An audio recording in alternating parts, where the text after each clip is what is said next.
When we study modern Indian history, there are these huge landmark events that everyone knows. But what about the moments that happen kind of in the background but end up casting these incredibly long shadows? Well, today, that's exactly what we're doing. We're diving deep into one of those moments, the Third Roundtable Conference of 1932. It was a meeting that was, yeah, pretty small in numbers, but absolutely massive in its consequences. I want to start with just one number, 46. That's it. That is the total number of people who gathered to hammer out the constitutional future for a country of hundreds of millions. Just sounds impossibly small, right? Well, that tiny number is really at the heart of our story today. So it just begs the question, why? Why on earth was a conference that was supposed to define the future of an entire subcontinent attended by so few people? Well, the answer to that is tangled up in the intense political storm that was brewing in 1932. Okay, so here's our game plan for unpacking this. First, we'll set the stage, get a feel for the political climate. Then we'll look at the very, let's call it exclusive guest list. After that, we'll see what they actually talked about, uncover a pretty surprising new name that popped up, and finally, we'll trace the direct line from this conference to a huge piece of legislation. Right, let's set the scene. The year is 1932. The political atmosphere in India is, well, it's electric, and not in a good way. It's thick with tension. These talks about self-rule weren't happening in some quiet academic setting. Nope, they were happening right in the middle of widespread protests and a really heavy-handed crackdown from the British. To really get why there were so many empty chairs in London, you gotta follow the dominoes. First, the Second Roundtable Conference fizzled out. Gandhi comes back to India and immediately kicks the civil disobedience movement back into high gear. But the new viceroy, Lord Willingdon, he was having none of it. He responded with an iron fist, throwing Gandhi and basically the entire leadership of the Indian National Congress in jail. So, with the country's biggest political party locked up, well, they weren't exactly going to make it to London. To top it all off, the British Labour Party also decided to boycott the whole thing, making the delegate list even smaller. So this political crackdown created this really unique and, you could argue, pretty unrepresentative group of people who actually showed up in London.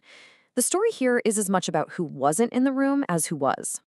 And wow, this chart just says it all, doesn't it? Just look at the difference. The first conference had 90 delegates. The second one, the one with Gandhi making a big appearance, ballooned to 155. And then the third, a nosedive, straight down to just 46. This visual right here tells the story of a conference that was missing its main characters. So let's break it down.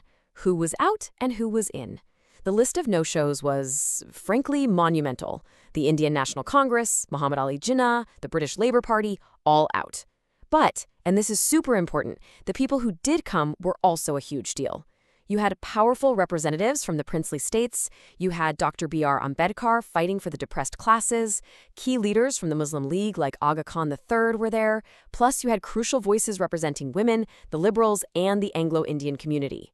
It was a much smaller group, for sure, but their specific interests were now way more amplified. Okay, so with such a peculiar group of delegates, you might be thinking, what could they possibly get done? But this wasn't just a talking shop. They really got down to business, working through the super detailed reports from several committees that had been sent to India to figure things out after the second conference.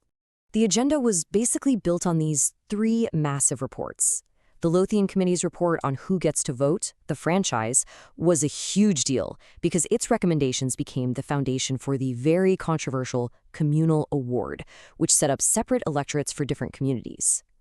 Meanwhile, the Percy and Davidson committees were trying to untangle the incredibly complex web of finances for a future Indian federation. And it wasn't just about voting rights and money. The delegates also got deep into debating the actual structure of the future government. Like, how would the central legislature be put together? How would power be divided up? I mean, these were the absolute foundational conversations for how India would be governed. But you know how history works. While all this formal constitutional debate was happening in the main room, something else was going on in the corridors. Something that started as a simple pamphlet from a college student, but would eventually reshape the entire subcontinent. Now or never. Are we to live or perish forever? I mean, talk about a dramatic title, right? This was a pamphlet written by a Cambridge student, a guy named Choudhry Rahmat Ali, and he quietly passed it around to the delegates, pushing a radical idea that most people at the time considered pretty fringe. And there it is. For the very first time, the word Pakistan enters the political conversation. And yeah, you're seeing that right. The I was added later. Now, the idea of a separate state for Muslims had been kind of floating around, but this pamphlet, it gave that idea a name. It made it tangible. At the time, honestly, most of the big leaders just dismissed it. But that seed of an idea, it had just been planted right there in the halls of the Third Round Table Conference. So, what did this sparsely attended conference actually accomplish in the end? You might think, probably not much. But you'd be wrong. Its recommendations actually became the direct blueprint for one of the most important laws in the history of British India. This timeline shows a super clear and direct path. You see, the discussions from all three conferences, but especially the fine-tuning done in this third one, were all bundled together into what they called a white paper, which was published in March 1933. That document was then debated in the British Parliament, and eventually it became the Government of India Act of 1935. And this, right here, is the ultimate legacy. The Government of India Act of 1935 was a colossal piece of legislation, literally the longest act the British Parliament had ever passed. It created a federal structure, it established provincial autonomy, and its framework was so solid that big chunks of it were later used as the blueprint for the Constitution of independent India. All right, so let's boil it all down. What are the key things you absolutely have to remember about this overlooked conference? 1. Its tiny size was a direct result of a political crackdown. 2. The absence of Congress meant other voices, like the princely states and Dr. Ambedkar, got a much bigger spotlight. 3. Its technical, nitty-gritty discussions laid the direct groundwork for the Government of India Act of 1935. And 4. A name that would one day redraw the map of the subcontinent, Pakistan, was quietly introduced for the first time. And that just leaves us with one of history's great what-ifs, doesn't it? If Gandhi and the entire Congress leadership had been in that room, how might the Government of India Act of 1935 have looked different? And what would that have meant for the future of India and the subcontinent as a whole? Definitely something to think about.